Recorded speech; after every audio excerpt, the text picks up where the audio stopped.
Episode number 31 to 40। मुदित यहाँ आने वाला था। उसे बहुत समझकर मैं आ गया।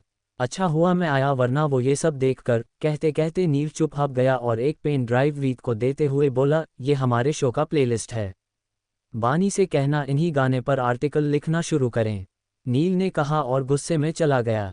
नील का गुस्सा शायद जायज़ भी था। एक उसका दोस्त था जो बानी को दिल दे बैठा था लेकिन इजहार नहीं कर पाया, और दूसरी ओर बानी और इन दोनों के बीच में पीस रहे नील, रीत, एकांश और बाकी सब। सुबह के 4 बजे ही कुणाल बानी के घर पहुंचा गया।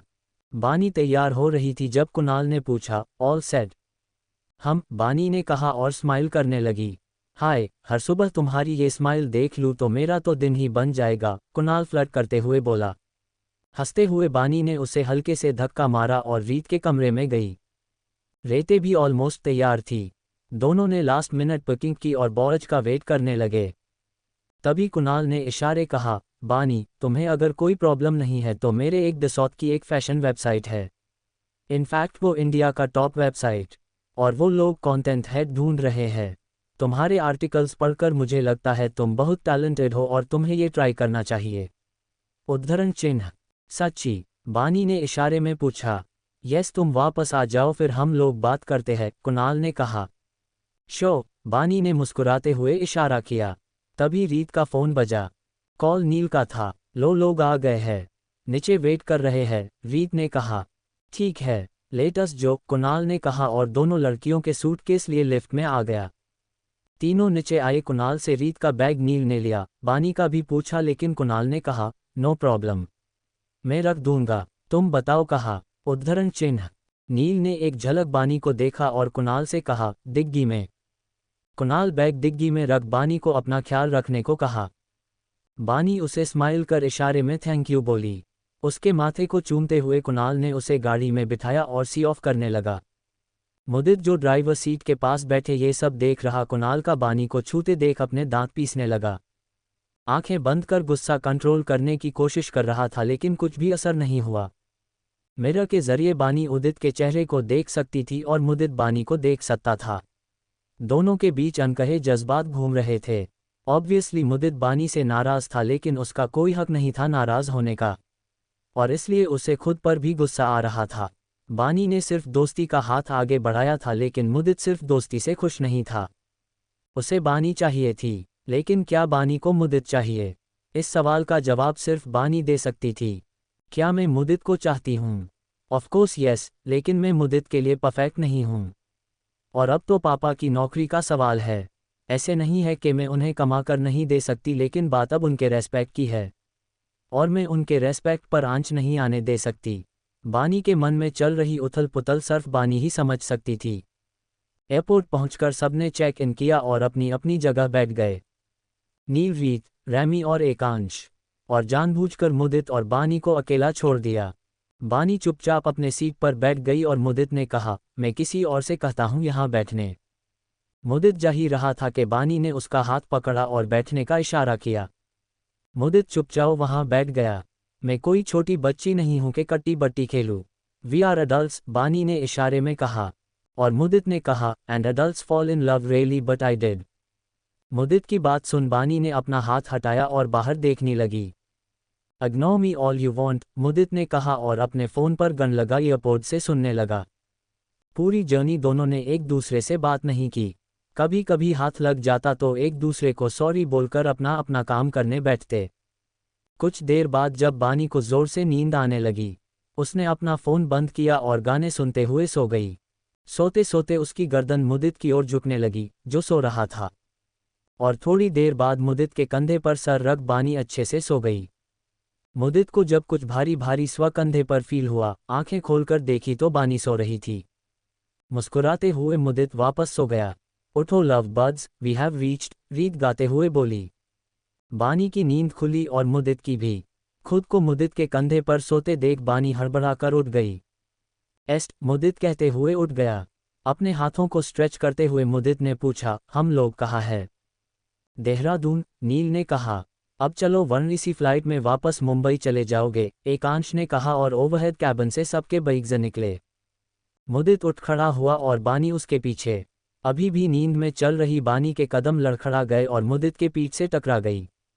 मुदित ने आगे से प्रोटेक्टिवली उसका हाथ पकड़ा और अपने साथ ले जाने लगा। बानी मुदित को ही देखे जा रही थी लेकिन मुदित सामने देखता रहा। जैसे ही बानी ने फ़ोन स्विच ऑन किया उसका फ़ोन कंटिन्यूअसली बजने लगा। सारे मैसेज नोटिफिकेशन थे, कम से कम 21 मैसेज कुणाल ने और 3 मिस्ड कॉल भी। सारे मैसेज या तो गुड मॉर्निंग के थे या आई लव यू के, कुछ मिस यू थे और कुछ कॉल मी सून का वेट टू सी यू थे। इतना क्यों मैसेज किया उसने? उसे पता है न तू काम के लिए आए है। रीत उसके फ़ोन की ओर देखते हुए बोली। पता नहीं, इशारे में बानी ने कहा और तभी मुदित ने वापस उसका हाथ खींचकर उसे बैगेज की ओर ले जाने लगा। बानी पलटकर रीत को देखने लगी। रीत हंसते हुए ऑल द बेस्ट इशारा कर अपने बैग्स लेने चली गई। लो, तुम्हारा भी बैग आ गया, मुदित ने कहा और बैग निकल लिए। सब ने अपनी अपनी बैग्स ली तभी बानी का फ़ोन बजने लगा। वीडियो कॉल था कुणाल का। मुदित ने देखा तो बानी का हाथ छोड़ दिया। कुणाल मुदित के लिए ऐसा अलार्म था जो वो ना चाहते हुए भी स्नूज नहीं कर सकता था। हे बानी, कहाँ पर पहुंची? कुणाल स्माइल करते हुए पूछा। इस बार बानी भी चिढ़ गई। लैंड होते ही कुणाल ने उसे मैसेज किया था, उसका जवाब भी बानी ने दिया था, फिर क्यों कॉल किया? एयरपोर्ट, बानी ने इशारे में कहा। ओ नाइस, अच्छा क्या तुम मुझे अपना लाइव लोकेशन व्हाट्सएप कर सकती हो? एटलीस्ट मुझे तसल्ली मिलेगी ये जान कर के तुम कहाँ हो। कुणाल ने पूछा। कुणाल, उसकी क्या ज़रूरत है? बानी ने चिढ़ते हुए पूछा इशारे में। इस बार कुणाल ने भी इशारे में कहा, क्यों, मुझे तुम्हारी परवाह है? अगर नहीं भेजना तो ठीक है, कोई बात नहीं। ठीक है, भेजती हूँ, बानी ने कुणाल से छुटकारा पाने के लिए कह दिया। ऑसम, चलो एंजॉय करोई, बाद में बात करता हूँ। भाई अब कुणाल ने फ़ोन रखा। रीत भी वहाँ आ गई थी और बानी को देख चौंकते हुए पूछी, ये ओवर प्रोटेक्टिव क्यों हो रहा है? बानी कंधे उचककर बैग्स ले जाने लगी। तभी रीत ने कहा, तूने उसे बताया कि नहीं कि तुम एक स्नाइपर हो? शायद तब थोड़ा शांत हो जाए। बानी पलटी तो नहीं लेकिन उसके चेहरे पर एक मुस्कान थी बाहर जाते हुए। जाहिर सी बात है मुदित का मूड ऑफ हो गया कुणाल का कॉल देखकर। बानी को रीत के साथ छोड़ अपने दोस्तों के साथ बाहर चला आया। ऑर्गेनाइजर ने सबके लिए एक लिमो भेजा था। सभी आकर बैठ गए, सिर्फ रीत और बानी बचे थे। लो आ गई बानी, एकांश ने कहा। ड्राइवर ने गाड़ी स्टार्ट की। बानी चलकर आ रही थी जब उसका फ़ोन दोबारा बजा। वीडियो कॉल था लेकिन कुणाल का नहीं, उसके एजेंसी का। इस वक्त अब क्या हो गया, बानी सोचने लगी। सोचते सोचते फ़ोन उठाया और कान पर लगाया। बानी, नया असाइनमेंट मिला है। इस बार भी लीड तुम ही हो, शख्स ने कहा। ओ, बानी ने कहा और गाड़ी में जाकर बैठ गई। सबको अजीब लगा बानी का कॉल, क्योंकि वो हमेशा वीडियो कॉल्स लेती है लेकिन इस बार फ़ोन कॉल लिया था। असाइनमेंट लक्षद्वीप में है। आई नो ये बहुत रिस्की है लेकिन कोई चॉइस नहीं है।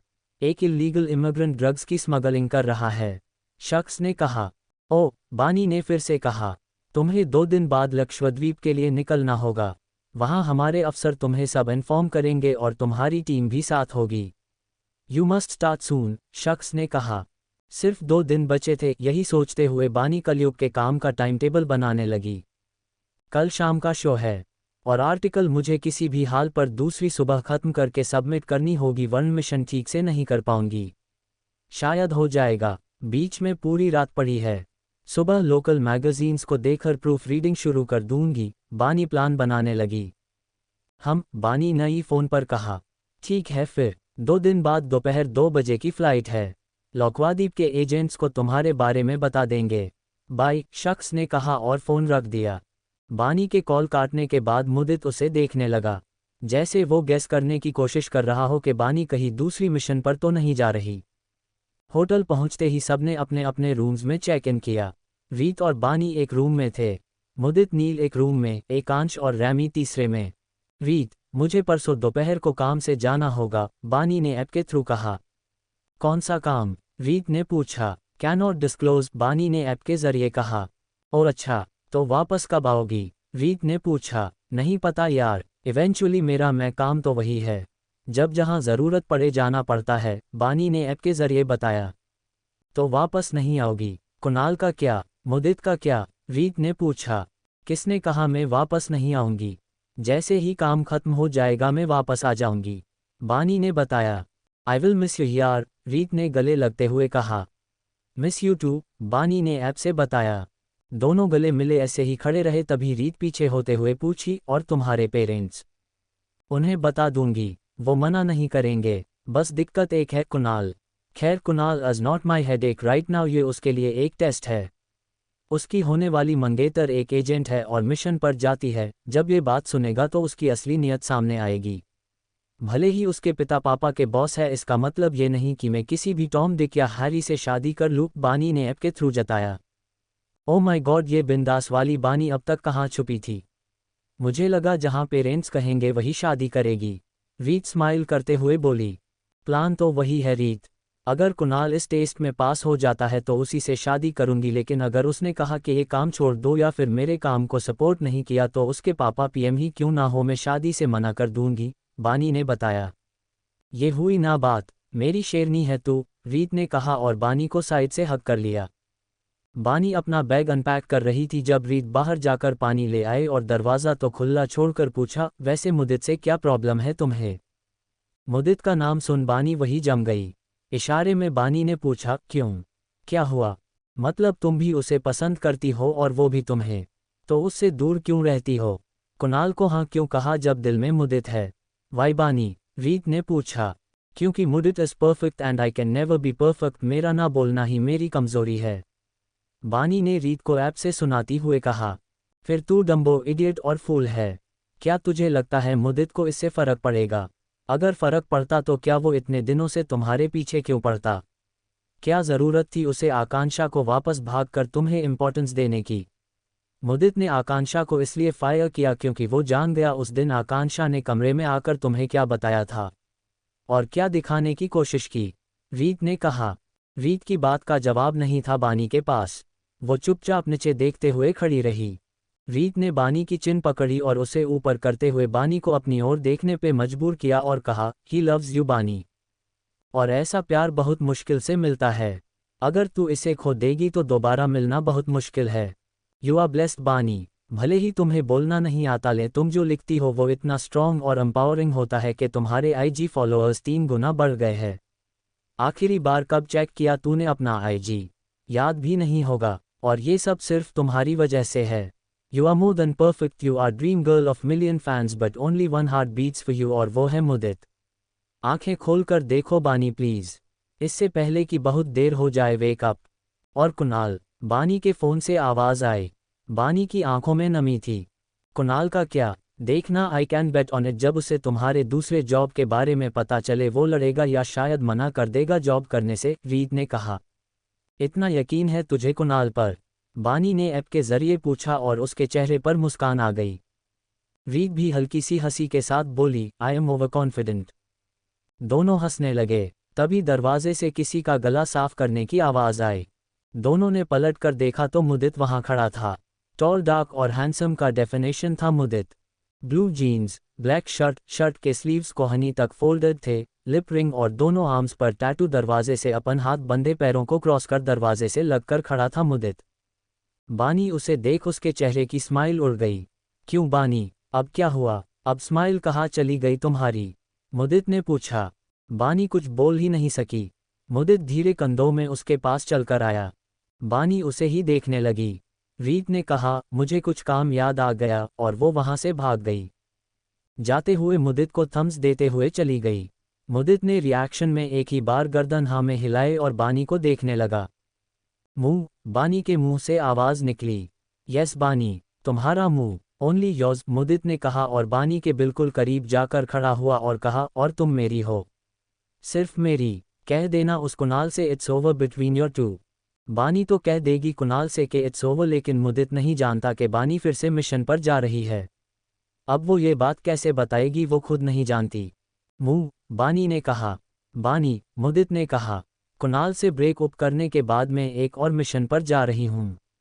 जब तक मैं वापस नहीं आती किसी भी चीज़ की कोई गारंटी नहीं है। इशारे में बानी ने कहा। मुदित के चेहरे की स्माइल चली गई और पूछा, कहाँ और क्यों? काम है मुदित, बानी ने इशारा किया। मुदित जानता था कि बानी और काम के बीच वो नहीं आ सकता। बानी के लिए उसका काम सबसे ज्यादा जरूरी है। कब जाना है? मुदित की आवाज़ कम हो गई। शो के बाद बानी ने इशारा किया। बानी को देख मुदित ने फिकी सी स्माइल दी और उसके पास जा उसके माथे को चूमते हुए बोला, I will wait for you, make me proud. Bani गर्दन हाँ में हिला, आई विल का इशारा किया। बाकी पूरा दिन मुदित ने बानी का हाथ नहीं छोड़ा। इनफैक्ट जब बानी ने कुणाल को वीडियो कॉल करके बताया तब भी नहीं। जब पेरेंट्स को वीडियो कॉल करके बताया तब भी नहीं। कुणाल और बानी के पेरेंट्स समझ गए कि बानी की चॉइस सिर्फ मुदित है। पहले तो बानी के पापा भड़क गए, लेकिन मुदित ने उनसे पहली बार बात कर बात समझाई। वो कभी बानी को जानबूझकर हर्ट नहीं कर सकता, क्योंकि वो बानी से बहुत प्यार करता है। बानी ने जब मुदित की बात सुनी उसे ही देखते रह गई। कॉल काटने के बाद सारे बैंड मेंबर्स के सामने मुदित घुटनों पर बैठकर पूछा, will you be my girlfriend Bani? I promise कभी हर्ट नहीं करूंगा। अगर गलती से कर भी दिया तो मुझे जिंदगी भर की सजा मंजूर है। उद्धरण चिन्ह। उसकी बातें सुन बानी की आंखें नम हो गई और मुदित के सामने बैठकर मुदित को गले लगा लिया। अभी तक बानी ने जवाब नहीं दिया था, इसलिए मुदित ने उसे टच नहीं किया था। मुदित को ऐसा ही बैठा देख बानी पीछे हुई और उसकी आंखों में देखते हुए इशारे में बोली, yes I will be your girlfriend. बानी की बात सुन मुदित ने उसका चेहरा पकड़ उसके होंठों को चूमने लगा। वहां खड़े सभी लोग हूटिंग करने लगे। बानी शर्माकर लाल हो गई और मुदित ने बानी को पकड़ अपने गोद में उठाया, लेकिन किस नहीं रोका। अपने स्टूडियो रूम में जा कुर्सी पर बैठा और बानी को अपने गोद में बिठा लिया। बानी मुदित के रिंग के साथ खेलने लगी। कहते हुए मुदित ने उसका कमर कस के पकड़ लिया।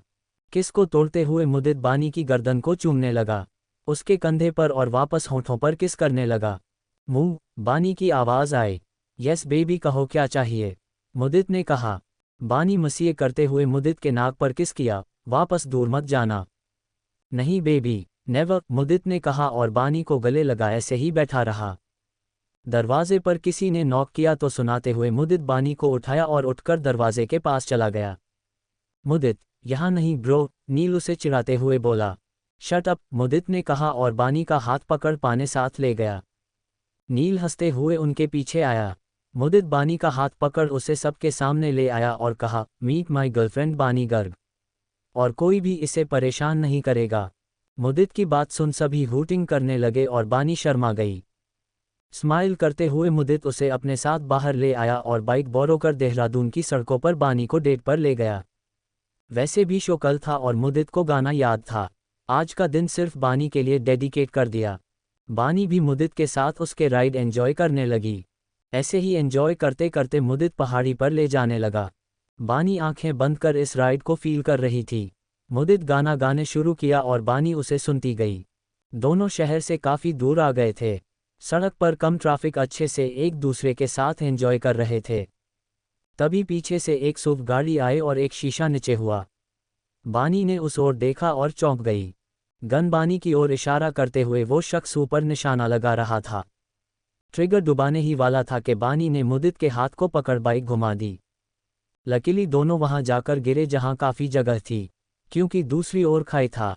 वो गाड़ी भी कुछ मीटर आगे जाकर रुकी और उसे से दो लोग लोडेड गन के साथ बाहर आए। बानी ने खुद को संभलकर बाइक से उतरी और मुदित भी बानी पर चिल्लाते हुए उठा, दिमाग खराब है क्या तुम्हारा? अगर दूसरी ओर गिरते तो लाश भी नहीं मिलती तुम्हें? मुदित पूछे जा रहा था जब बानी अपने पीछे वाले पॉकेट से गन निकला। मुदित को पेड़ के पीछे फायरिंग करने लगी। 2 सेकंड मुदित को समझ नहीं आया कि बानी ने उसे धक्का क्यों मारा, लेकिन जब उसने देखा कि बानी सामने किसी को गली मार रही है, मुदित चौंक गया। बानी कम बैक, मुदित ने कहा, लेकिन बानी उसकी सुन नहीं रही थी। बानी एक भारत मुदित की ओर देख चुप रहने का इशारा किया और वापस गोली मारने लगी। 2 लोग घायल होकर गिर गए और 2 लोग और आ गए। इस बार उनकी गन ज्यादा बड़ी थी और बानी के बुलेट्स खत्म। अब तो तुम लोगों को कोई नहीं बचा सकता, बानी ने मन में कहा और उनकी ओर भागने लगी। गोलियां उस पर चलने लगे तो बानी उनके गाड़ी की दूसरी ओर चुप गई, जहां ऑलरेडी एक लाश पड़ी थी।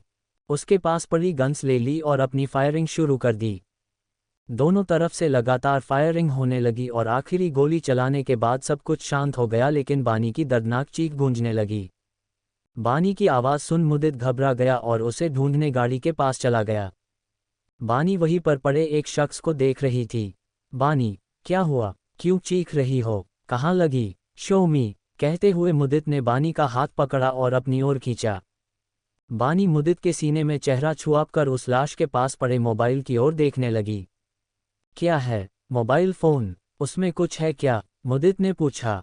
ना में गर्दन हिला बानी मुदित और ऐप के थरू बोली, कॉकरोच। रोज का नाम सुन मुदित अपना सर पीटने लगा।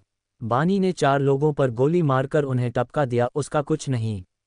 बस एक कॉकरोच देख लिया और सब पर मंगल भारी।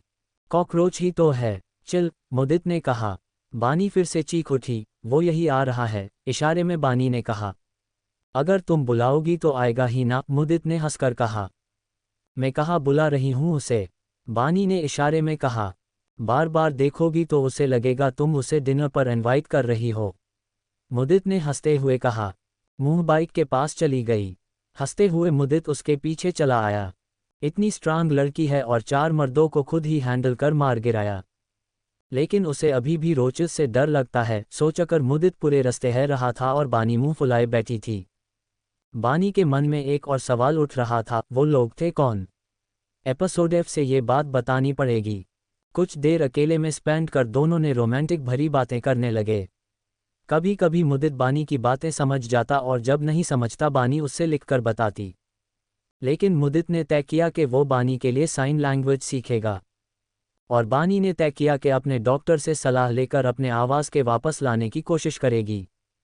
दोपहर तक जब दोनों वापस आए सभी उन्हें चिढ़ाते लगे और घर पर अर्चना और लोकेश जी का गुस्सा बढ़ते ही जा रहा था। वीडियो कॉल कर लोकेश जी ने पूछा, ये सब क्या है बानी? इससे पहले कि बानी कुछ बोलती मुदित कॉल पर आया और कहा, हाय अंकल, पता है आप हम दोनों से नाराज़ है, लेकिन एक बार सोच के देखिए क्या बानी उस लड़के के साथ खुश है या नहीं, और अगर नहीं तो किसके साथ खुश रहेगी। आई नो पहले मैंने गलती की है लेकिन अब नहीं। ये कहते हुए मुदित बानी को देखने लगा। बानी मेरे लाइफ में वापस आए और इतना कुछ सीखा गई दैट अब मैं उसके बिना नहीं रह सकता। उसे किसी भी चीज़ की प्रॉब्लम नहीं होने दूंगा, इस बात की गारंटी मैं देता हूँ। लोकेश जी को देखते हुए बोला, एक बार मुझ पर भरोसा करके देखें। लोकेश जी ने कुछ नहीं कहा, बस बानी से बोले, डिसीजन तुम्हारा है बानी, सोचकर जवाब देना। लेकिन जो भी डिसीजन तुम लोगी हम तुम्हारे साथ है। उद्धरण चिन्ह। बानी ने थैंक यू कहा और फ़ोन रख दिया। मुदित बानी के दोनों हाथ पकड़ उसे भरोसा दियाला, आई प्रॉमिस बानी मैं कभी तुम्हें हर्ट नहीं करूँगा। I promise. आई नो, बानी ने इशारे में कहा। अगले दिन मुदित का शो सुबह को था। अक्सर शाम को होने वाला शो इस बार सुबह के 11 बजे था। इससे बानी को भी एडवांटेज मिला। शो खत्म होते ही बानी ने मुदित और सबको बाय कहकर मुंबई वापस आए और अपने टीम के साथ लक्षद्वीप चली गई। मुदित बानी को बहुत मिस करने लगा। अनफॉर्चुनेटली बानी का फ़ोन स्विच ऑफ था। वो अपने से रिलेटेड कोई भी चीज़ नहीं ले जा सकती थी। मुदित बानी को याद कर उसकी माँ अर्चना जी से बात करने लगा। आपको बानी की याद नहीं आ रही? मुदित ने पूछा। आती है, लेकिन ये भी भरोसा है कि वो ठीक ठाक वापस घर आ जाएगी, अर्चना जी ने कहा। ओह, मुदित का चेहरा मुरझा गया। बहुत याद आ रही है? अर्चना जी ने पूछा। हाँ में जवाब मुदित ने दिया। कोई ना, देखना जल्दी वापस आ जाएगी, अर्चना जी ने कहा। वहीं दूसरी ओर बानी अपने टीम के साथ मिशन पर थी। दोनों तरफ से गोलियां चल रही थी। उसके टीम से 2 लोग घायल हो गए थे।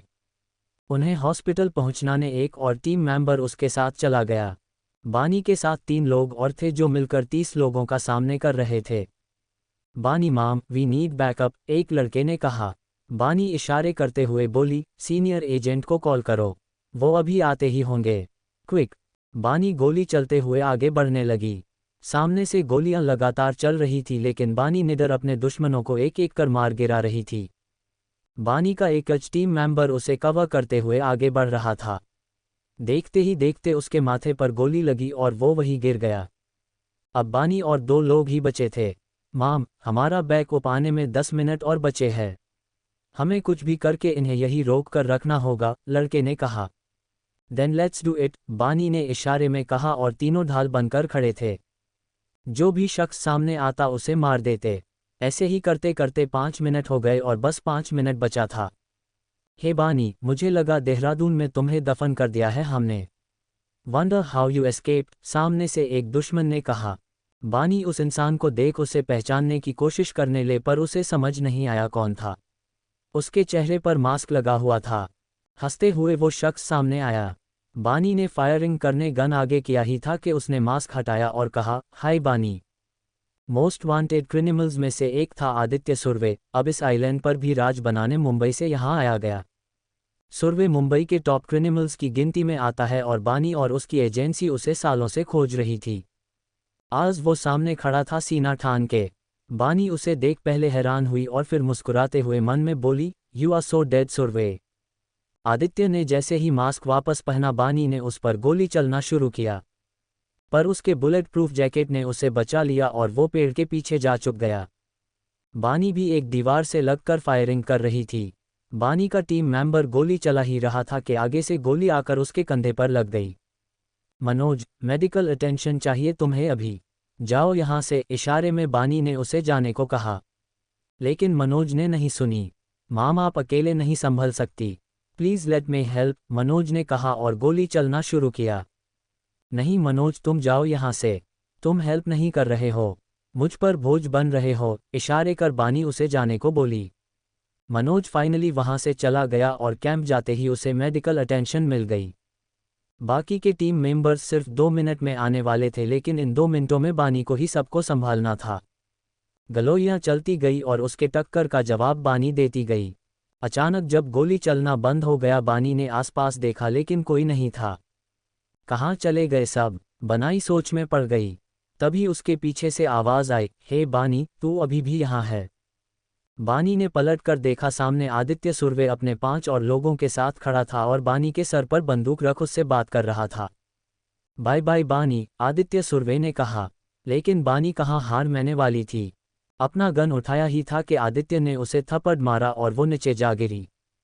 थप्पड़ के वजह से बानी के मुंह से खून निकलने लगा, लेकिन वो अभी भी लड़ने को तैयार थी। सामने खड़े आदित्य के पैर पर मारकर उसने उसे नीचे गिराया। दोनों जमीन पर ही लड़ने लगे। आदित्य ने अपने आदमियों से कुछ भी करने से मना किया था। सिर्फ आदित्य बानी के साथ लड़ना चाहता था, देखना चाहता था बानी में कितनी ताकत है। बानी अपने बैक पॉकेट से चाकू निकल आदित्य के हथेली में भोंक दिया। चीखते चिल्लाते आदित्य अपने हाथ की ओर देखने लगा। उसका हाथ जैसे बानी ने जमीन पर नेल कर दिया हो। आदित्य की चीख सुन बानी ने वो चाकू बाहर निकल तो आदित्य फिर से चीख उठा और इस बार उसके हाथ से खून बहे जा रहा था। योसिक वुमन, कहते हुए आदित्य ने बानी को जोर से धक्का मारा और बानी का सर जा एक पत्थर से टकराया। इस बार बानी का सर घूमने लगा और वो उठ नहीं सकी। ये देख, ये लड़की मेरे को मारने चली, आदित्य सुर्वे बानी के सामने बैठ हंसने लगा। बानी का गुस्सा साफ साफ उसके चेहरे पर दिख रहा था। Oh Bani baby, we will miss you, कहते हुए आदित्य ने राम नाम लिया, अल्लाह को याद किया और जीसस को प्रे कर गोली चला दी। दूसरी ओर कलयुग के सारे लोग मुंबई वापस आ गए थे। मुदित आजकल रोज अर्चना जी और लोकेश जी के साथ बात करता है। क्या आपकी बानी से बात हुई? मुदित अर्चना जी से फोन पर पूछने लगा। नहीं बेटा, कल से नहीं हुई है, लेकिन तुम घबराओ नहीं, वो अक्सर ऐसे आउट ऑफ कवरेज एरिया में काम करती है, जल्दी फोन करेगी, अर्चना जी ने कहा। पता नहीं आंटी, जब उसे देखता नहीं हूं तो जी घबराता है, मुदित ने कहा। देखना तुम्हें भी इसकी आदत पड़ जाएगी। पहले हम भी घबराते थे, लेकिन हमेशा वो कॉल करती है, देर ही सही पर करती है, अर्चना जी ने कहा।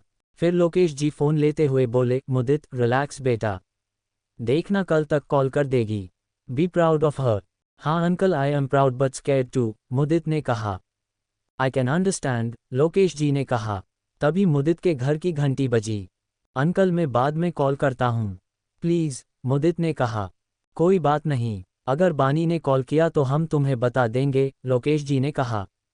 शो अंकल, मुदित ने कहा और फ़ोन रख दिया। अब कौन है, सोचते हुए मुदित ने दरवाज़ा खोला और गुस्से में बंद कर दिया। प्लीज़ मुदित, एक बार मेरी बात सुन लो। आई एम सॉरी, मैं सेल्फिश हो गई थी, शायद तुम्हें अभी तक भुला नहीं पाए, प्लीज़ सॉरी, एक मौका बस। ये आवाज़ आकांक्षा की थी जो मुदित के दरवाजे पर खड़े बोल रही थी। प्ले लीव, मुदित ने कहा और वहां से चला गया। आकांक्षा बार बार मुदित के दरवाजे पर खटखटा रही थी, लेकिन मुदित ने एक नहीं सुनी। फाइनली कुछ देर बाद जब मुदित को लगा वो चली गई, उसने दरवाज़ा खोलकर देखा तो आकांक्षा वहीं बैठी थी। मुदित को देख उसने कहा, सॉरी मुदित। उसकी आंखों में गिल्ट और पेन मुदित दोनों देख सकता था। आकांक्षा, सीन क्रिएट मत करो प्लीज़ लीव, मुदित दरवाज़ा बंद करने ही वाला था कि आकांक्षा ने कहा, सॉरी मुदित, मुझे एक मौका दो, सिर्फ एक दोस्त के हैसियत से। नो, मुदित ने इतने ज़ोर से कहा कि पूरे बिल्डिंग में उसकी आवाज़ गूंजने लगी और आकांक्षा अपना जवाब समझ गई। वो उठकर वहाँ से चली गई। शाम हो चुकी थी और मुदित बार बार बानी का नंबर ट्राई कर रहा था, लेकिन हर बार एक ही जवाब आता, नंबर नॉट रीचेबल है, और थोड़ी देर बाद ट्राई करें। लाइट्स सारी ऑफ कर मुदित बानी के बारे में ही सोच रहा था। जितना सोचता उठना उसे तकलीफ होती। वेयर आर यू बानी? मुदित ने पूछा अपना विस्की पीते हुए। वहीं दूसरी ओर एकांश अपने घर पर पजल सॉल्व करते करते अपना दिमाग खराब कर रहा था। एकांश का प्रॉब्लम उसका ओसीडी था, जो लोगों के बीच रहकर सामने नहीं आता, लेकिन अकेले जब भी होता उसे वो चीज़ बार बार परेशान करती। आज भी हाल कुछ ऐसा ही है। ये 11वीं बार है जो एकांश ने पजल को तोड़ा और फिर से जोड़ा है। हर बार सही तरीके से सॉल्व करता, लेकिन उसे ऐसे लगता कि उसने ठीक से एक लाइन में चीज़ें नहीं रखी है। इसी पजल में डूबा एकनाश का फ़ोन बजने लगा। कौन है बे? एकांश ने खुद से कहा और सारे पजल पीसेज अलग कर फिर से जोड़ने लगा। फ़ोन फिर से बजने लगा तो इस बार एकांश ने फ़ोन की ओर देखा, कॉल क्षमा का था। कॉल कट कर वापस काम में लग गया। दोबारा फ़ोन बजने लगा। कॉल इस बार रीत का था। एकांश ने फ़ोन उठाया और खुद को ठीक करते हुए बोला, हाँ बोल रीत, क्या हुआ? एकांश कहते हुए रेते की आवाज़ लड़खड़ाने लगी। उसकी आवाज़ सुन एकांश को लगा कि क्षमा को कुछ खो गया है। डरते हुए एकांश ने पूछा, क्या हुआ रीत? क्षमा कहाँ है? ठीक तो है ना? कुछ तो बोल। क्षमा ठीक है एकांश, रीत ने कहा, लेकिन उसकी आवाज़ में दर्द था। फिर क्या हुआ? एकांश ने पूछा। बानी, रीत बोलते हुए रो पड़ी। बानी, उसे क्या हुआ? एकांश ने पूछा। शी इज़ नो मोर, रीत ने कहा और से रोने लगी। उसके हाथ से फ़ोन गिरकर स्क्रीन टूट गया। टूटे हुए फ़ोन को लिए क्षमा ने एकांश से कहा, प्लीज़ मुदित के पास जाओ और उसे यहाँ ले आओ। तब तक उसे कुछ मत बताना प्लीज़। उद्धरण चिन्ह। लेकिन तुम दोनों को ये सब कैसे पता चला? एकांश घबराते हुए बोला। अर्चना आंटी को कॉल आया था एजेंसी से, उन्होंने अभी अभी हमें बताया है, लेकिन मुदित को अभी तक उच्च नहीं पता। प्लीज़ उसे अभी उच्च मत बोलना, पहले यहाँ ले आना, क्षमा ने कहा। ठीक है, हम लोग आ रहे हैं, एकांश ने कहा और फ़ोन रख दिया। बानी चली गई। ऐसे कैसे? सोचते हुए एकांश के आंसू गिरने लगे। मैंने कैसे अपने इमोशंस को कंट्रोल करूंगा मुदित के सामने? ओ गॉड, कहते हुए एकांश ने घर और गाड़ी की चाबी ली और मुदित के यहाँ चला गया। मुदित के घर पहुंचकर एकांश ने घर की घंटी बजाई तो मुदित को दरवाज़ा खोलने में 5 मिनट लगा। टेंशन में आकर एकांश ने 2 बार कॉल भी कर दिया था। क्या हुआ एकांश? मुदित बिखरे बाल में बाहर आया। मुझे नींद नहीं आ रही थी, इसलिए बाहर जहाँ है लॉन्ग ड्राइव पर प्लीज़, एकांश ने कहा। फिर से? मुदित ने पूछा। हाँ भाई, फिर से, एकांश ने कहा। अक्सर एकनाश ऐसे ही लॉन्ग ड्राइव पर जाता था, मुदित भी उसे अकम्पनी करता। आज भी उसी का बहाना बना एकांश उसे ले जाने लगा। गाड़ी में बैठ मुदित ने कहा, यार बानी की बड़ी याद आ रही है। उद्धरण चिन्ह। समझ सकता हूँ भाई, एकांश ने कहा और गाड़ी तेजी से रीत के घर ले जाने लगा। नील और रैमी को भी एकांश ने मैसेज कर दिया था कि तुरंत उसके घर आए। दोनों ने पूछा क्यों, लेकिन एकांश ने कहा इमरजेंसी। ये मैसेज पढ़ते ही दोनों भी अपने अपने घर से निकल गए। ये बानी के घर का रास्ता है ना? मुदित ने पूछा। हाँ क्या? अरे हाँ, मैं भी न चलता चलता यहाँ आ गया, झूठ बोलते हुए एकांश चलने लगा। चल उनके घर जाकर आते हैं, देखते हैं क्या कर रही है दोनों, मुदित ने कहा। ठीक है चल, एकांश ने कहा।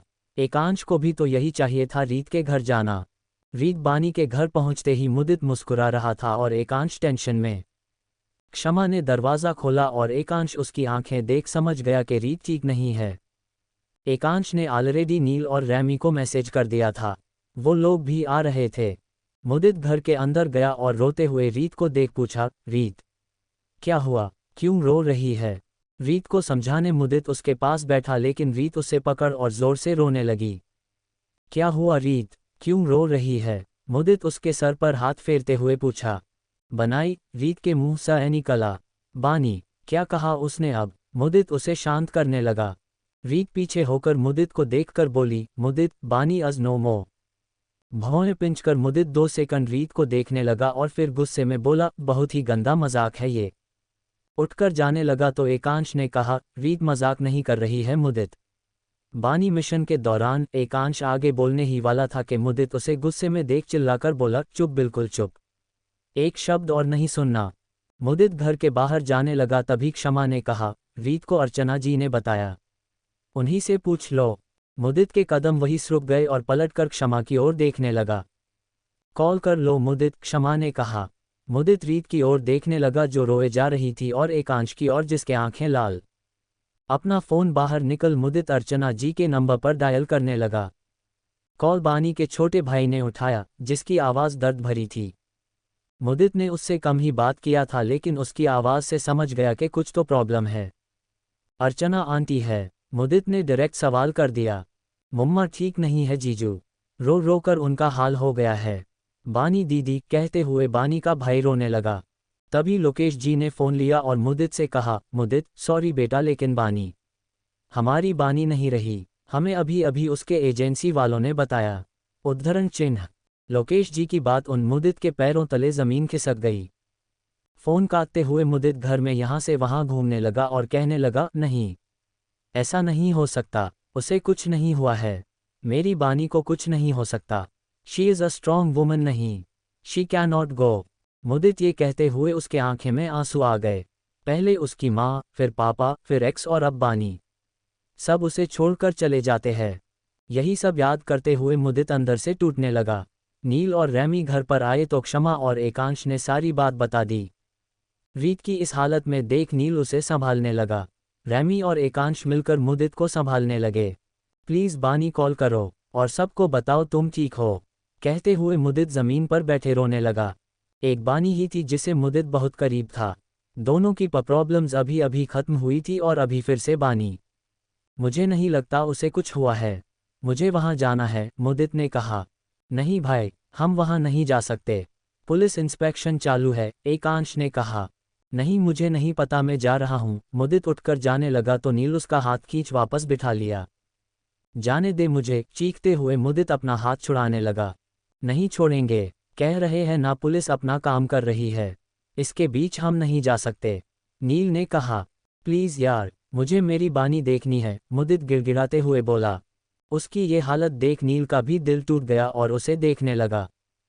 ठीक है, हम भी साथ चलेंगे, नील ने कहा। ठीक है, मुदित की आंखें भर आई। मैं घर जाकर बैग पैक करके आता हूँ, मुदित के भी कपड़े ले आऊँगा। रीत और क्षमा तुम भी अपना अपना बैग पैक कर लो। नील और रैमी, तुम दोनों मेरे आने के बाद चले जाना, एकांश ने कहा। ठीक है, डन, जल्दी आना, रैमी ने कहा। हाँ, एकांश ने कहा और निकल गया अपने और मुदित का बैग पैक करने। मुदित ऐसे ही बुद्ध बांके बैठा रहा। उसे कुछ समझ नहीं आ रहा था कि क्या कहे। अभी अभी तो थी ना यार, फिर क्या हुआ, कहते हुए मुदित नील को देखने लगा। मिशन पर गई थी वो मुदित। डोंट फॉरगेट, नील ने कहा। या रही मुझे, मुदित ने कहा। 2 घंटे में एकांश अपना और मुदित का बैग ले आया और रैमी नील साथ चले गए अपने बाइक जलाने। 3 घंटे बाद सबकी फ्लाइट मुंबई एयरपोर्ट से टेक ऑफ कर गई और कुछ घंटों बाद लक्षद्वीप भी प्लान हो गई। फ्लाइट से उतरते ही मुदित का दिल और जोर से तड़पने लगा।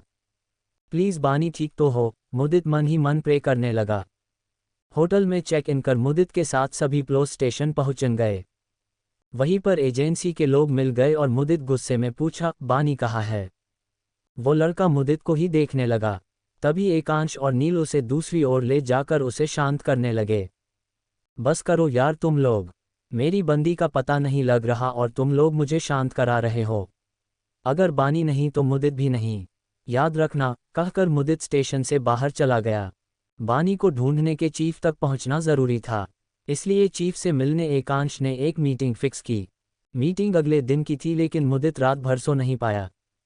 अगले दिन एजेंसी के ऑफिस पहुंचकर चीफ से मिलने उसके केबिन गए तो चीफ से मिलकर मुदित ने कहा, बानी कहाँ है। चीफ ने उसे बैठने का इशारा किया। नहीं बैठना, बानी कहाँ है, मुदित टेबल पर हाथ मारते हुए पूछा। शांत हो जा ब्रो, एकांश ने कहा। यो शट अप, मुदित ने कहा और चीफ के पास जा फिर से पूछा, मैंने पूछा बानी कहाँ है। चीफ ने फाइनली कहा, रुको उसे लेकर आता हूँ। अपने सबे की अलमारी खोली और उसमें से उसकी एसटी निकल टेबल पर रख दी। व्हाट रबिश, मुदित चिल्लाते हुए बोला। रबिश इस बानी को उन लोगों ने गोली मारी और हमारे सारे टीम मेंबर्स बानी के बॉडी के साथ जला दी। हमारी टीम जब वहां पहुंची बॉडीज ऑलरेडी जल गई थी। कोई पहचान में मिस्टर मुदित आचार्य। बानी कौन है और उसका असिस्टेंट कौन, कोई नहीं बता सकता था, नहीं बता पाया। और सबसे बड़ी बात यह है कि हमारे ही टीम में से एक लड़के ने इस इन्फॉर्मेशन को आदित्य के पास लीक कर दी। बानी का पोजीशन, उसके टीम का पोजीशन, उसके आर्म्ड वेपन्स और हमला करने के सारे डिटेल्स उस गद्दार ने बेच दी। और अब वो कहीं नहीं मिल रहा। उसके वजह से आज हम सबसे बेस्ट एजेंट बानी गर्ग को खो बैठे। चीफ कहते हुए अपने आंसू पोंछने लगे। नो, ये सब झूठ है। I don't believe this, Mudit कहते हुए पीछे हटने लगा। Mudit, listen to him, Ekansh ने कहा और मुदित को रोकने लगा। There is nothing to be heard, Mudit ने कहा और जाने लगा। मुदित, ये तो लेकर जाओ, चीफ अस्ती देते हुए बोले। ये मेरी बानी नहीं है, उसे कुछ नहीं हुआ है। आई नो, कहकर मुदित ऑफिस से बाहर भाग गया। उसके पीछे एकांश और रैमी भी आ गए। रैमी ने उस अस्थि चीफ से ली और चला आया। गाड़ी में बैठ मुदित ने सारे हॉस्पिटल की लिस्ट निकाली। तू पागल है क्या? अब तू हॉस्पिटल में उसे ढूंढेगा? ये तू क्या कर रहा है मुदित? एकांश ने कहा। बानी को चोट लगी है एकांश, उसे मेरी ज़रूरत है, मैंने उसे ढूंढ कर ही रहूंगा, मुदित ने कहा। बानी यहाँ है मुदित, वेक अप, रैमी ने इस बार गुस्से में कहा और अस्थि दिखाने लगा। वो मेरी बानी नहीं है। बानी ठीक है, मैं महसूस कर सकता हूँ, मुदित ने गुस्से में कहा और गाड़ी खुद चलते हुए हर हॉस्पिटल में चेक करने लगा। एकांश और रैमी उसे अकेला नहीं छोड़ना चाहते थे, इसलिए उसके साथ साथ जाने लगे। सुबह से शाम हो गई लेकिन बानी उसे नहीं मिली। कोई बात है, कल फिर आएंगे और चेक करेंगे। लेकिन मुझे पता है बानी ठीक है। बेहोश है शायद, पर ठीक है, मुदित ने कहा। सर्विस अपार्टमेंट के कमरे में बैठ नील अपने फ्रेंड्स के साथ मिलकर बानी के फ़ोन का लोकेशन ट्रैक करने लगा था। लास्ट लोकेशन बानी का उस इंसिडेंट के जगह पर बता रहा था, उसके बाद नो चेंज। नील को भी कोई सक्सेस नहीं मिली। कमरे में पहुंचकर मुदित यहां से वहां चलते हुए आगे की प्लानिंग करने लगा। एकांश, नील और रैमी चुपचाप उसे देख रहे थे। मुदित बहुत अनस्टेबल होता जा रहा था। ये मानने को तैयार नहीं है कि बानी नहीं है, एकांश ने कहा। इसे सुलाना अभी बहुत इम्पोर्टेंट है, इसका स्ट्रेस बढ़ता जा रहा है, ऐसे ही होता रहा तो इसके मेंटल हेल्थ पड़ सकता है, नील ने कहा। Don't worry, I will mix some sleeping meds and put him to sleep, Remy ने कहा और किचन में गया। पानी के बहाने मेड्स ले आया और मुदित से कहा, ब्रो ये ले पानी पी और थोड़ी देर बैठ जा, फिर अच्छे आइडियाज़ आएंगे। उद्धरण चिन्ह। मुदित रैमी को देखने लगा और फिर पानी की ओर, फिर उसके हाथ से गिलास लिया और पानी पीकर सोफे पर बैठ गया। सोचते सोचते कब उसकी आंख लग गई मुदित को पता ही नहीं चला। नील, एकांश और रैमी उसके कमरे में सुला दिया और बाहर आकर बात करने लगे। हमें मुदित को लेकर वापस जाना चाहिए, अब यहाँ कुछ बचा ही नहीं है, एकांश ने कहा। यस, लेकिन 2 दिन और रुक जाते हैं, मुदित को भी तसल्ली मिल जाएगी कि बानी नहीं है, नील ने कहा। आई एग्री, इस सैटरडे का शो कैंसिल करते हैं और यही रहते हैं। Then we will take him back to Mumbai, Remy ने कहा। तीनों इस बात को मान गए और अपने अपने कमरे में जा सो गए। कुछ घंटों बाद जब दवाई का असर कम हुआ, मुदित की आंख खुल गई। उसे ऐसा लगा जैसे कोई उसके पास बैठा है। एकांश, मुदित ने कहा, पर किसी ने जवाब नहीं दिया।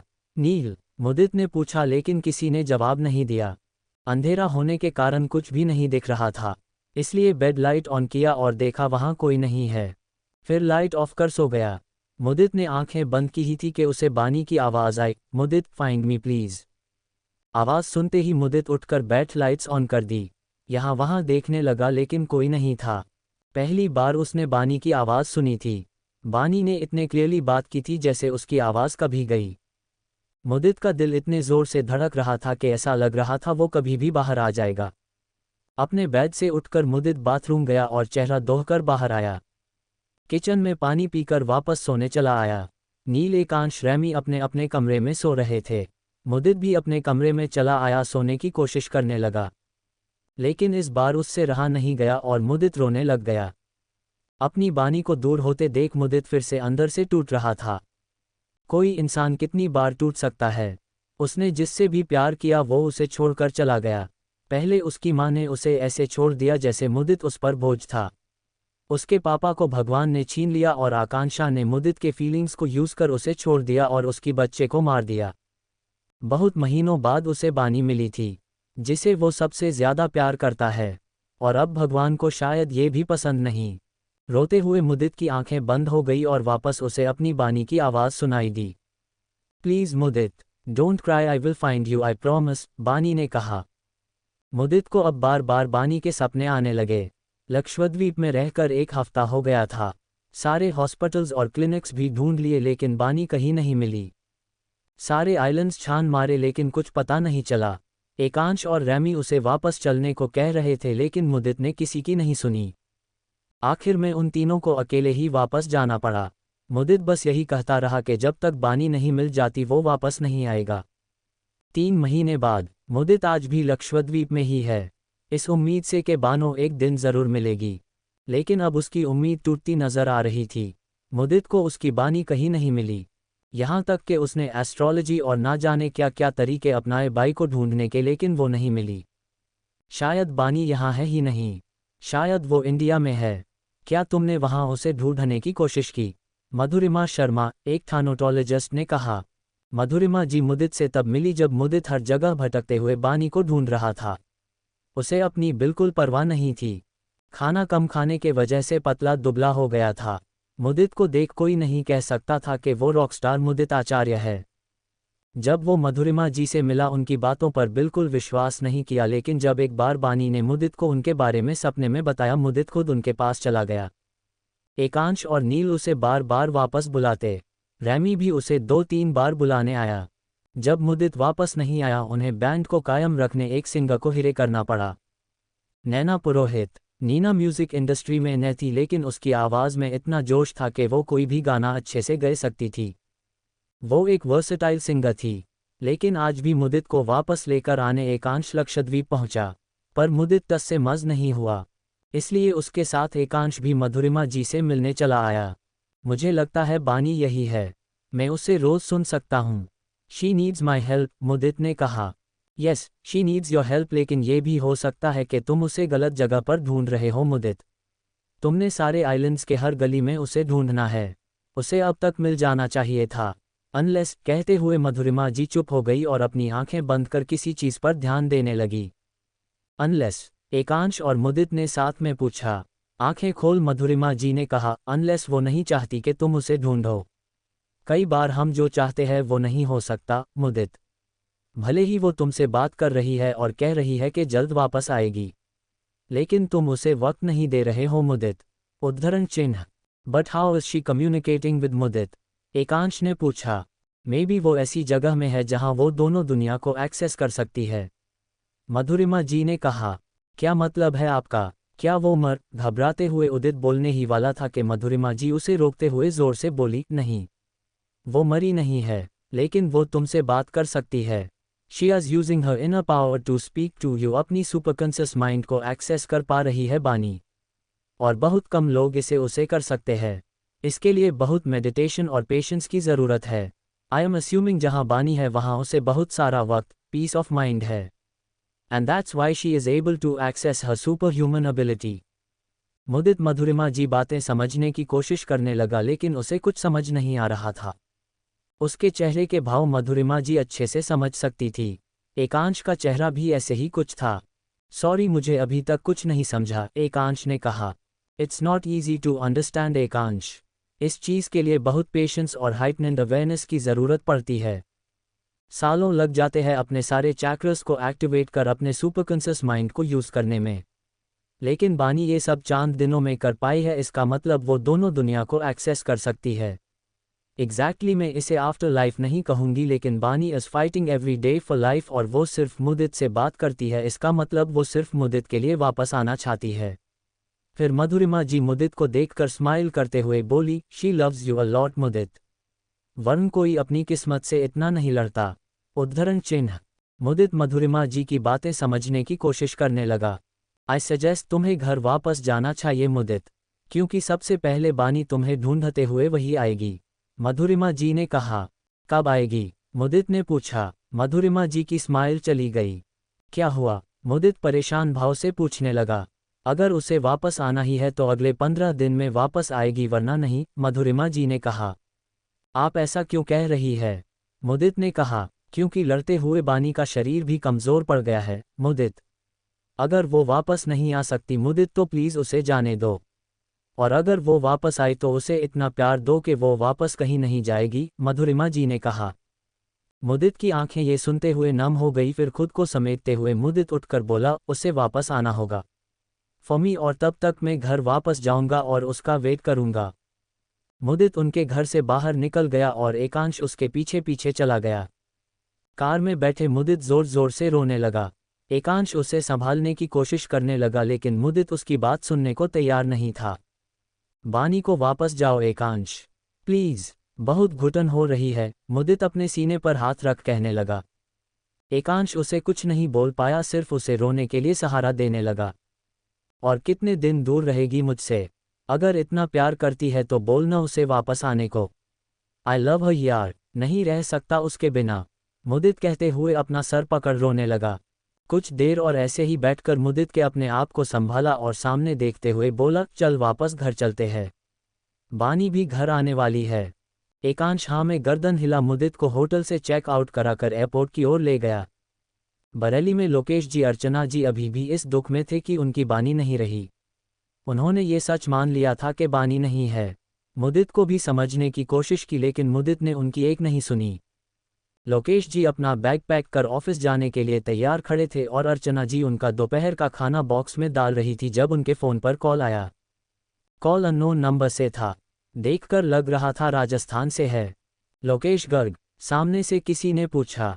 जी, हम ही है। आप कौन बोल रहे हैं? लोकेश जी ने पूछा। उस शख्स ने कोई जवाब नहीं दिया लेकिन पास खड़े एक इंसान से बात की और कॉल रख दिया। लोकेश जी हेलो हेलो बोलते गए लेकिन कॉल कट गया। लोकेश गर्ग, सामने से किसी ने पूछा। जी, हम ही है। आप कौन बोल रहे हैं?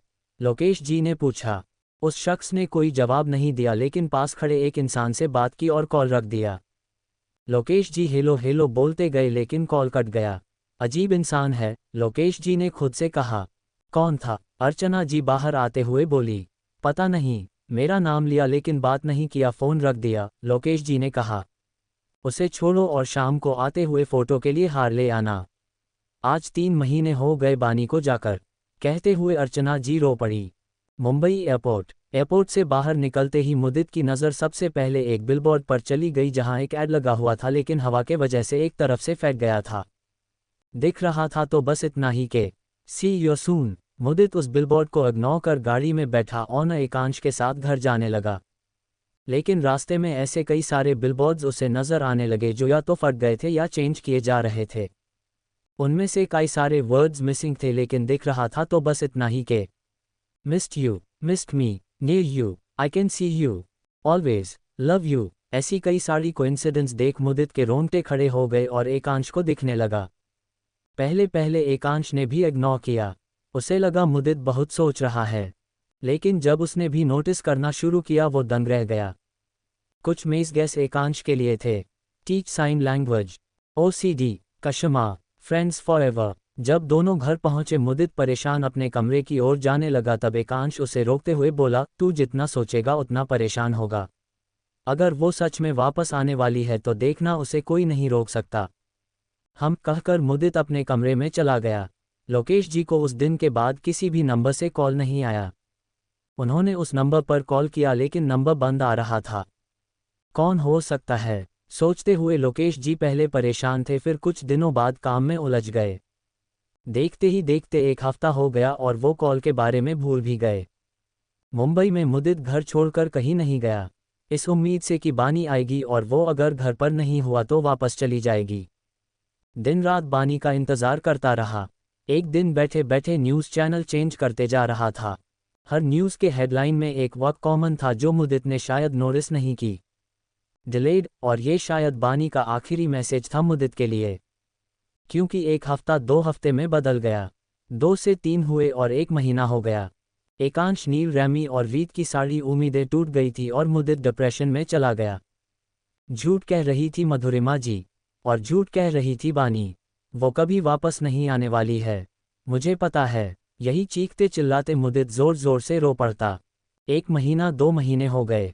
मुदित की मेंटल हेल्थ बिगड़ती जा रही थी, इसलिए उसकी थेरेपी शुरू कर दी। उसे म्यूजिक कंपोज करने को कहा गया। शायद इससे उसकी नेगेटिव थॉट्स कम होगी और माइंड डाइवर्ट। 2 महीनों से 3 महीने हो गए। मुदित अब धीरे धीरे मूव ऑन करने की कोशिश करता, लेकिन बार बार उसे बानी की याद सताती गई। 3 महीनों से 4 हो गए।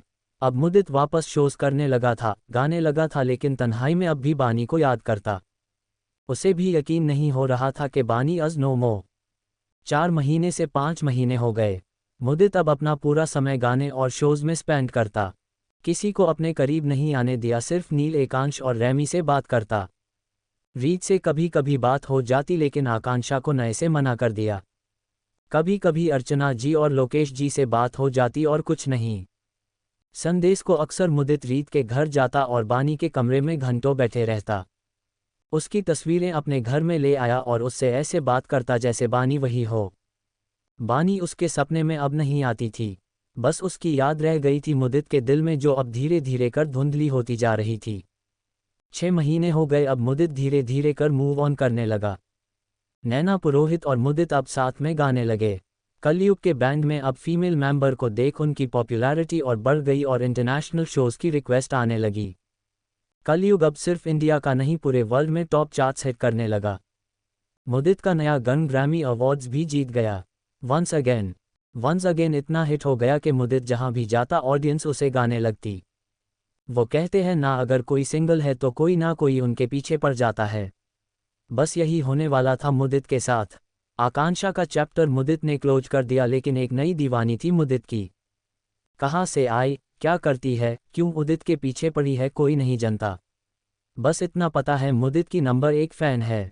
उसके हर शोज में जाती है, फ्रंट रो की टिकटें लेती है और हमेशा मुदित को ही देखती रहती है। मुदित ने कभी उस पर ध्यान नहीं दिया, लेकिन एकांश और नीलू से हमेशा दिखाते और कहते, देख तेरी फैन आ गई।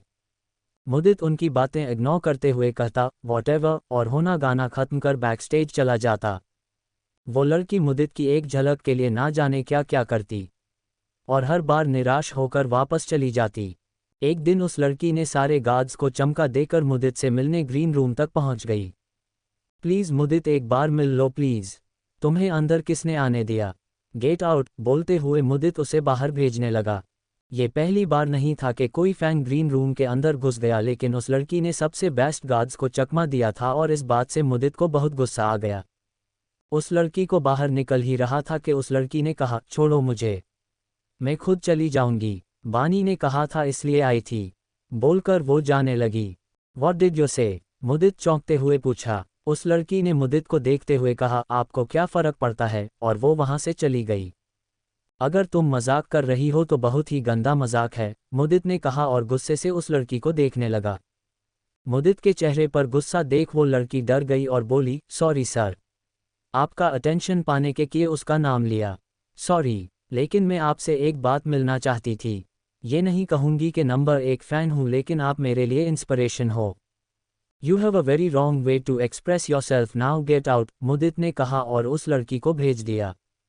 अपना हुडी पहनकर वो लड़की स्टेडियम से बाहर चली गई और पास के एक घर में जा एक रूम की घंटी बजाई। दरवाज़ा एक नर्स ने खोला और उस हुडी लड़की को अंदर आने दिया। लड़की अपना हुडी निकल बेड पर लेटी एक लड़की से बोली, आज भी वो आपसे उतना ही प्यार करता है, अब आप क्या करेंगी। बेड पर लेटी लड़की इसकी बात सुन आंसू बहाने लगी। वो अपनी आंखें नहीं खोल सकती थी, लेकिन उस हुडी लड़की की बात सुन अपने आंसू नहीं रोक पाए। बानी दी, अब तो उठ जाओ प्लीज, पूनम नम आंखों से बोली। पूनम कोई और नहीं, बानी की ही टीम में काम करती थी। जब आदित्य ने गोली चलाई, गोली लगने से पहले बानी खुद को बचाने नीचे झुक गई। निशाना उसके सीने पर था, लेकिन गोली उसके सर से होकर बाहर निकली। 99% लोग अक्सर मर जाते हैं गोली सर में लगने के बाद, लेकिन ये बानी की किस्मत है या मुदित का प्यार, बानी जिंदा बच गई, लेकिन एक जिंदा लाश बनकर। न बोल सकती, ना आंखें खोल सकती, सुन सकती है, सब कुछ समझ सकती है, लेकिन उसके मोटरी नर्व्स काम करना बंद कर गए थे, जिसके वजह से ब्रेन से जा रही सिग्नल्स बॉडी तक नहीं पहुंच रही थी और बॉडी पैरालाइज हो गया था। इस हालत में बानी अपने परिवार वाले या अपने दोस्त से नहीं मिलना चाहती थी, मुदित से तो बिल्कुल नहीं। बानी अब वो महसूस कर सकती थी जो आम इंसान नहीं कर सकता, ऐसे जैसे दूसरी दुनिया का दर्द समझ सकती थी। दूर टू अनदर वर्ल्ड कहा था डॉक्टर ने, लेकिन इन 6 महीनों में बानी में काफ़ी सुधार आया था। शायद इसलिए क्योंकि उसे बार बार पूनम अपडेट देती कि मुदित कैसा है, क्या कर रहा है और कितने दर्द में है। जी हाँ, पूनम ही मुदित के हर शो में जाती और बानी को उसके बारे में बताती। बानी ने अपने सारे मेंबर्स को खो दिए थे। उस आग में बानी को भी जल जाना था, लेकिन एन वक्त पर रेस्क्यू टीम आ गई और सिर्फ बानी को बचा पाए। बाकी सबको आदित्य ने जलाकर राख कर दिया था। आदित्य तो एनकाउंटर में मारा गया और उसका चैप्टर भी क्लोज हो गया। लेकिन बानी की कहानी अभी भी अधूरी है। अगर पूनम नहीं होती तो बानी कब का दम तोड़ देती। बानी को जीने की उम्मीद पूनम ने दी। मुदित के बारे में बार बार बताकर बानी से कहती रही, बानी दी, आपको मुदित जी के लिए वापस आना होगा। उसकी बात सुन बानी ने भी ठान लिया कि वो ठीक होकर मुदित के पास चलकर जाएगी, और तब तक वो मुदित के सामने नहीं जाएगी। बानी वैसे तो बोल नहीं सकती थी और अब इशारे भी नहीं कर सकती, लेकिन बंद आंखों को हिलाकर ही पूनम से कम्युनिकेट करती। बस आंखें ही थी जो वो अब चला सकती थी, और वो भी बंद। और पूनम के अलावा उसे कोई नहीं समझ सकता था। बानी दी, एटलीस्ट अपने माँ पापा से तो मिल लो, वो बहुत तकलीफ में है, पूनम बानी का हाथ पके हुए बोली। बानी का कोई रिएक्शन ना मिलने पर पूनम समझ गई कि वो नहीं मिलना चाहती। बानी जी किसी से क्यों नहीं मिलना चाहती? नज़ ने पूछा। नज़ को देखते हुए पूनम ने कहा, क्योंकि बानी दी को सबने एक स्ट्रांग और इंडिपेंडेंट लड़की के तरह देखा है, और वो नहीं चाहती कि कोई भी उन्हें इस तरह देखे। वो चाहती है कि एक दिन वो ठीक हो जाए और खुद चलकर उनके पास जाए, लेकिन वो तो नामुमकिन के बराबर है, नज़ ने कहा। पूनम स्माइल करते हुए बोली, बानी दी के लिए नामुमकिन कुछ भी नहीं है। हाँ, शायद टाइम लगेगा पर दी कभी नहीं हार मानेगी। चलो, ये तो अच्छी बात है, इसका मतलब वो जल्द ठीक होंगी, नज़ ने मुस्कुराते हुए कहा। ठीक तो होंगी है, नो डाउट। अच्छा, वैसे बानी दी का जन्मदिन है कल, केक और डेकोरेशंस ले आओ, केक काटेंगे हम, पूनम मुस्कुराते हुए बोली। पूनम की बात सुन बानी भी खुश हो गई। वही दूसरी ओर मुदित अभी भी उस लड़की की कही हुई बात को याद करने लगा। कोई क्यों ये कहेगा कि बानी ने उसे भेजा है? कुछ तो छुपा रही है वो लड़की, लेकिन क्या ये अगली बार पूछना ही होगा? मुदित खुद से बात कर रहा था जब नील और रैमी हंसते हुए जोके मारते हुए आए। मुदित, कल का शो मुंबई में ही है, याद है न? आज ही निकलना होगा, नील ने कहा और मुदित के पास बैठ गया। आज रात नहीं भाई प्लीज, कल सुबह सुबह निकलते हैं, वैसे भी जेठ हमारा है। कहाँ भागे जा रहा है? रैमी ने कहा। कल बानी का जन्मदिन है, मुदित सामने देखते हुए बोला। उसकी बात सुन नील और रैमी चुप हो गए। ब्रो, नील मुदित के कंधे पर हाथ रखते हुए बोला। आज ही वापस जाना होगा नील, कल सुबह जल्दी उठकर मुझे मंदिर जाना है। बानी जहाँ भी है जल्द से जल्द वापस लौट आए, बस यही प्रे करता हूँ, मुदित ने कहा। नील रैमी एक दूसरे को देखने लगे, क्योंकि सबने मान लिया था कि बानी अब नहीं रही, लेकिन सिर्फ मुदित ही इस उम्मीद से था कि बानी अभी भी कहीं ना कहीं उसके लिए जी रही है, और बहुत जल्द वापस लौटेगी। अगले दिन मुंबई में बानी के जन्मदिन के लिए मुदित सुबह सुबह मंदिर चला गया। उसके नाम की आरती करवाए और लंबी उम्र की प्रार्थना की। वही दूसरी और पूनम ने बानी के जन्मदिन के लिए उसकी फेवरेट केक मंगाए। आसपास के बच्चों को बुलाया और सबके साथ मिलकर केक कटा। बानी को सबसे छोटा पीस खिलकर बच्चों में बांट दिया। आज बानी दिल से खुश थी। अब बानी जल्द से जल्द ठीक होना चाहती थी, अपने मुदित के लिए। आज के लिए बस इतना ही दोस्तों। हमें उम्मीद है कि आपको यह एपिसोड पसंद आया होगा। अपने विचारों को कमेंट करके ज़रूर बताएं। अगर आपको एपिसोड अच्छा लगा हो तो इसे लाइक करें और अपने दोस्तों के साथ शेयर करना न भूलें। धन्यवाद।